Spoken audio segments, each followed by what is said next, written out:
안녕하세요. 해뷰학 교실의 최조교입니다. 지난달 유튜브 예능 핑계고의 김은희 작가님이 나오셨는데요. 그때 악기 집필을 위해 사전 조사를 했던 일화를 말씀해 주셨어요. 김은희 작가님은 바닷가 근처 마을에서 진행된 당제를 소개해 주셨는데요. 그 마을 이장님이 당제를 마친 뒤에 이런 말을 했다고 하셨어요. 자, 이제부터는 뒤를 돌아보면 안 됩니다. 이제부터 뒤를 돌아보면 잡기가 붙어갑니다. 김은희 작가님은 이장님의 이 말과 절대 뒤를 안 돌아보는 마을 사람들의 모습을 보며 사전 조사 중 이때가 제일 무서웠다고 하셨어요. 그런데 이장님의 이 말 다들 기억하실까요?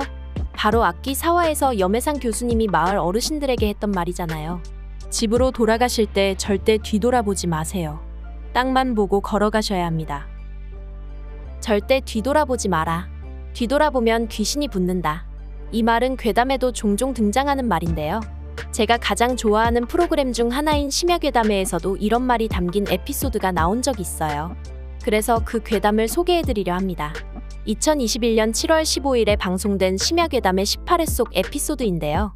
내용을 간단히 말씀드리면 30년 전에 한 여성에게 아이가 태어났어요. 그런데 축복과 행복이 가득해야 할 그 시기에 지옥 같은 일들이 일어난 거예요. 아이가 밤낮 가리지 않고 계속 울었어요. 한번 울기 시작하면 한두 시간은 기본이었고요. 무엇보다 걱정인 건 한창 살이 올라야 할 시기에 아이가 뼈만 앙상하게 남은 거예요. 병원에서는 이상이 없다는 말만 반복해서 여성은 결국 무당을 찾아가게 되었어요. 그런데 무당이 여성과 아이를 보자마자 이런 말을 내뱉었어요. 너만 결혼하고 너만 아이 낳고 사니까 좋니? 좋니? 좋아? 알고 보니 먼저 세상을 떠난 친언니가 무당에게 빙의를 한 거였어요. 여성의 친언니 귀신이 여성을 괴롭히고 있었던 거예요. 그때 무당이 한 가지 해결책을 알려주는데요. 지금부터 내가 하는 이야기 잘 들어. 애를 등에 업고 이 칼을 입에 문 채로 마을 입구 도로변까지 걸어가. 단 등 뒤에서 어떤 소리가 들려도 절대 뒤돌아보지 마. 절대로 뒤돌아보지 마. 여성은 당혹감이 들었지만 무당이 시키는 대로 했어요. 그런데 마을 입구까지 걸어가는 동안 처음엔 언니의 목소리가 들렸고 뒤이어 엄마의 목소리가 들리는 거예요. 어디 가니? 얘야, 그만 가. 이제 다 됐대. 그뿐만 아니라 누군가 등 뒤에 엎여있는 아이를 잡아당기는 느낌도 들었고요. 여성은 겨우겨우 고개를 돌리지 않고 마침내 마을 입구에 도착했어요.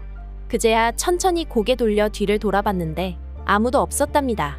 자신이 들었던 목소리들이 다 귀신의 목소리였던 거예요. 여성은 무당의 말대로 절대 뒤돌아보지 않았고 그래서 친언니 귀신에게서 벗어날 수 있었어요. 이 에피소드는 지금도 심야괴담의 레전드 중 하나로 손꼽히고 있는데요. 귀신 이야기를 좋아하시는 분들 중 아직 이 에피소드를 안 보셨다면 꼭 한번 보시길 강추드립니다. 드라마 악귀의 여운으로 주중에도 무서운 이야기가 땡기시는 분들에게도 추천드려요. 우리도 간혹 칠흑같이 어두운 길을 홀로 걸어갈 때가 있잖아요. 그때마다 등 뒤가 서늘한 기분이 들곤 하는데요. 어쩌면 그때 귀신이 우리를 뒤따라왔던 거 아닐까요? 만약 또 그런 기분이 들면 염혜상 교수님의 이 말을 꼭 떠올리세요. 집으로 돌아가실 때 절대 뒤돌아보지 마세요.